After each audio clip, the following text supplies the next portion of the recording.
여러분의 목소리를 세상에 전해드리는 라디오 신문고 시간입니다. 대우조선해양 하청업체 소속 노동자들의 파업이 한 달 넘게 이어지는 가운데 전국 금속노조도 오늘 오후 총파업에 돌입했습니다.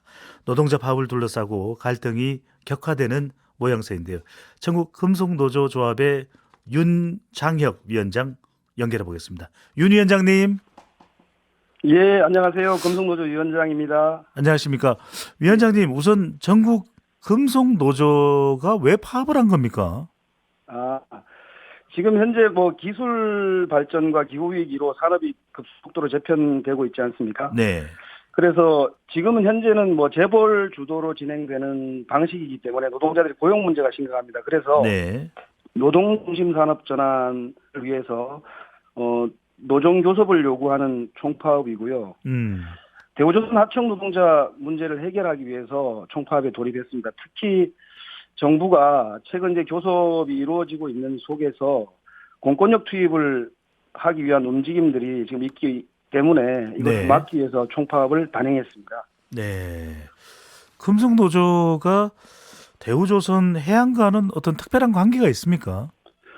대우조선 해양 하청업체 노조는 네. 정식 명칭이 거제통영고성조선하청 지회입니다.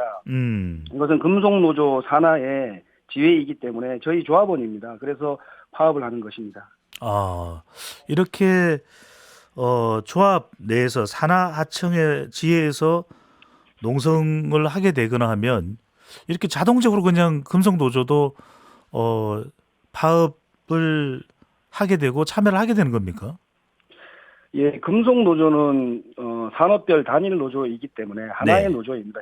18만 명이 가입되어 있는 노조입니다. 그래서 저희들 산하에 여러 가지 문제가 발생되면 전체가 이 문제 해결을 위해서 나서는 그런 노동조합 조직 시스템입니다. 연계돼서 작동이 예. 되는군요. 위원장님, 대우조선해양 하청 노동자들의 요구 상황 정확하게 핵심이 뭡니까? 핵심은 두 가지인데요. 네. 하나는 조선업이 이제 불황으로 지난 한 5년 동안 하청 노동자들의 임금이 약 한 30% 정도 삭감되었어요. 네. 그래서 30% 삭감된 임금을 원상 회복하라는 것이고 이 원상 회복하라는 수준이 아니라 사실은 5년 전에 임금 기준으로 적용해달라는 것, 그 소박한 요구이고요. 네. 또 하나는 이제 헌법에 보장된 노동조합이 만들어졌으면 노동조합을 인정하라는 요구, 이 두 가지 요구를 지금 하고 있는 이것이 전부입니다. 네. 어쨌든 간에 이해관계가 좀 엇갈리고 서로 또 인식하는 부분이 다를 수는 있는데 예. 아니 한 달 넘게 파업할 정도면 진작에 좀 노동부 장관이 현장을 방문하든 좀 빨리 처리할 수는 없었나요? 정부가 이 문제를 해결하는 실마리는 네. 대우조선 해양의 이제 최대 주주가 산업은행입니다. 그러면 산업은행이 자기 역할을 해야 되는데 네. 그러하지 못했고 40일이 넘어서 지난 14일 날 고용노동부 장관과 산자부 장관의 입장 발표가 있었습니다. 네. 그 있고 나서 교섭이 시작되었고 지금 오늘도 교섭을 지금 이 시간에 진행하고 있습니다. 예. 다만 이제 아쉬운 점은 정부의 발표에 의하면 노사 간에 이제 교섭을 촉구하는 내용이었습니다. 그리고 대화가 이루어지면 정부가 지원을 하겠다라고 이렇게 언급을 했는데 네. 교섭을 한 지가 지금 한 5일 정도, 6일째 돼 가는데 교섭을 지금 현재 지원하기보다는 오히려 지금 언론에 보도되고 있듯이 공권력을 투입해서 이 문제를 해결하려고 하는 아주 위험천만한 지금 정부의 태도 네. 때문에 굉장히 지금 어려움을 좀 겪고 있는 것입니다. 지금. 위원장님. 예. 윤석열 정부 또 윤석열 대통령이 공권력 투입을 결정하면 예. 전국 금속노조는 어떻게 하실 겁니까? 이미 이제 금속노조는 그 공권력 투입에 대해서 입장을 정리하고 기자회견을 통해서 발표한 바가 있습니다. 만약 네. 공권력이 투입되면 안 되겠지만 만약 투입된다라고 한다면 즉각적인 총파업에 돌입하기로 했습니다. 그런데 위원장님, 예. 거제에도 지금 파업 현장인 거제에도 지역 주민들의 현수막도 있고 이대로 가서는 지역 경제가 몰락한다, 큰일 난다, 빨리 좀 대우조선해양 일할 수 있게 해달라. 배를 만드는 계약도 다 파기되는 거 아니냐 이런 걱정의 우려의 목소리가 또 많이 나오고 있다는데 이건 어떻게 해야 될까요?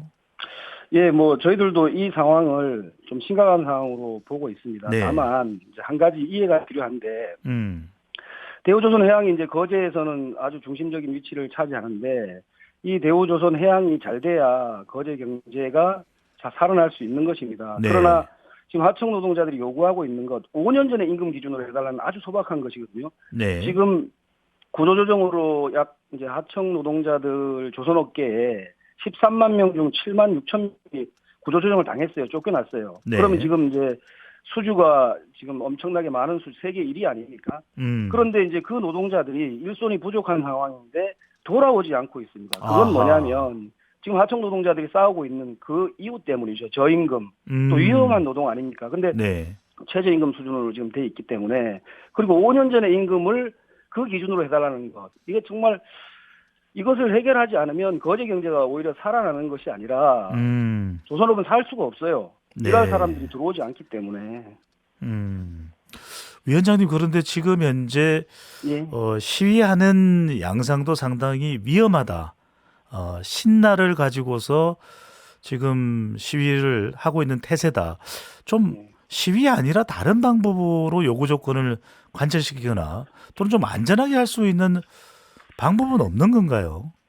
이게 지금 이제 원래 그 회사와 교섭은 작년부터 시작해서 네. 실제로 1년 동안 교섭을 했어요. 교섭을 하고 그렇게 교섭을 했음에도 불구하고 이 문제가 이제 해결되지 않아서 네. 법적 절차에 따라서 파업을 진행했습니다. 했는데 문제는 이제 이 문제를 교섭과 대화로 해결하기보다는 대우조선 원청해양이 그 관리자나 이제 뭐 이런 분들을 동원해서 그 농성장을 침탈하고 그 천막을 부수고 이런 이제 계속적으로 이제 탄압을 하니까 네. 그 하청 노동자들이 선택할 수 있는 것은 그것밖에 없고 몰려서 극한의 투쟁을 지금 벌이고 있습니다. 지금. 네. 위원장님 시간이 한 1분 정도 되는데 예, 자칫 예. 제2의 용산, 제2의 쌍용 사태로 가서는 안 될 텐데 예. 자 어떤 식으로 해결이 되었으면 좋겠는지 한 말씀 부탁드립니다. 예. 지금 대우조선에서 벌어지고 있는 이 문제는 국민적 공감이 뭐 양분돼 있긴 하지만 상당하게 형성돼 있다고 저는 보고 있습니다. 그건 이제 뭐냐면 한국 사회 재벌의 다단계 하청 착취 구조의 민낯이 이제 그대로 드러나는 거거든요. 네. 그래서 이건 뭐 단순하게 대우조선 해양의 문제가 아니라 전 사회적 문제입니다. 그래서 많은 국민들이 응원과 지지를 보내주고 있습니다. 그래서 네. 이 사회적으로 이 문제가 잘 해결될 수 있도록 정부가 책임성을 가지고 해결 의지를 가질 때 이 문제는 잘 해결된다고 좀 보고 있습니다. 그래서 네. 국민들과 대한민국 정부가 이 문제 해결을 위해서 좀 노력했으면 좋겠다는 말씀드리겠습니다. 알겠습니다. 어떤 일이든 주장이든 다 이유가 있을 테니까요. 그럴 때 필요한 것이 중재이고 타협이 아닌가 생각합니다. 윤장혁 전국 금속노동조합 위원장님과 이야기 나눠봤습니다. 오늘 말씀 감사합니다. 예, 고맙습니다. 평일 저녁 6시 5분에 여러분을 찾아갑니다. MBC 라디오 표창원의 뉴스 하이킥.